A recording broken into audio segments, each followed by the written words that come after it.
In this lesson, you will learn the usage and the meanings of the most frequently used words in native English. Let's start our lesson. Number 1. Nag.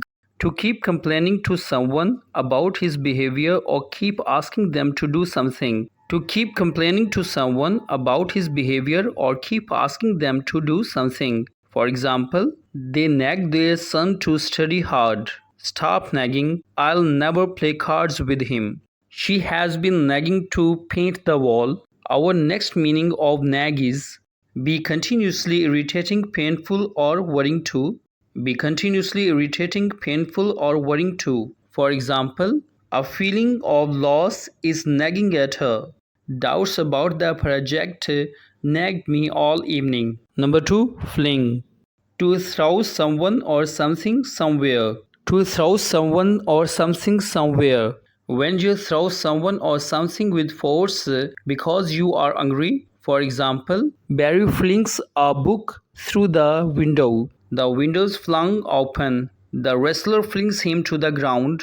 The next meaning of fling is to move with a lot of force. If you move yourself or a part of your body suddenly and with a lot of force, then you can use the word fling. For example, Hazel flung herself onto the bed. He suddenly flings out his arm to stop the taxi. Number 3. Vulnerable. To be exposed to the possibility of an attack or harm, physically or emotionally. To be exposed to the possibility of an attack or harm, physically or emotionally. For example, Jane was looking very vulnerable. His resignation put the company in a very vulnerable position. Number 4. Doom scrolling. To watch bad news, negative videos, or upsetting posts, especially online. To watch bad news, negative videos, or upsetting posts, especially online. When someone continuously scrolls through the bad news, videos, or upsetting posts online, but he does not stop even when he is distressed, you can use the word doom scrolling. For example, doom scrolling is affecting his mental health. You should stop this doom scrolling all night. Number 5. Delectable. Food and drinks. Very tasty and pleasant in smell and look. For example, this fruit is the most delectable one I have ever eaten. You can use delectable for a person in a humorous or funny way. In this situation, the word delectable means very attractive. For example, the delectable Eric. Number 6.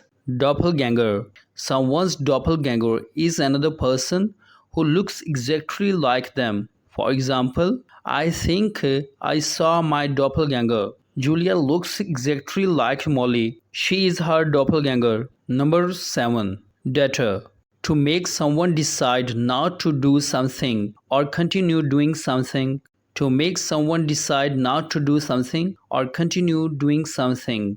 Deter is used to stop someone from doing something or to discourage someone from doing something by introducing doubts and fear of results into his mind. For example, you did not deter yourself, but I told you I was not interested at all. Alan can't be deterred from fighting by threats.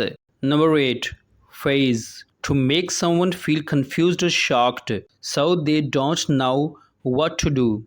To make someone feel confused or shocked so they don't know what to do. When you disturb, confuse, or shock someone in such a way that he cannot understand what to do, then you can use the word phase. For example, Lisa was not fazed by Austin's anger. Your comments cannot faze him. His behavior fazed her. Number 9. Instill. To gradually put or establish a feeling, idea, or behavior into someone's mind over a period of time. To gradually put or establish a feeling, idea, or behavior into someone's mind over a period of time. When someone put a feeling, idea, principle, or behavior in a person over a period of time, so that this idea, feeling, or behavior has strong effect and influences the person's life. For example,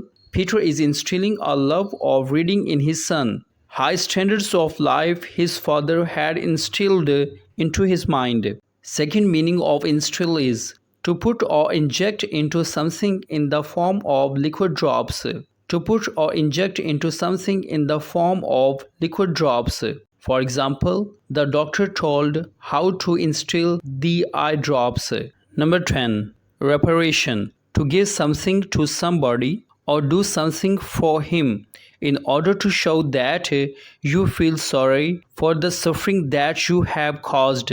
For example, Barry says he is sorry and wants to make a reparation. Subscribe, like, and share.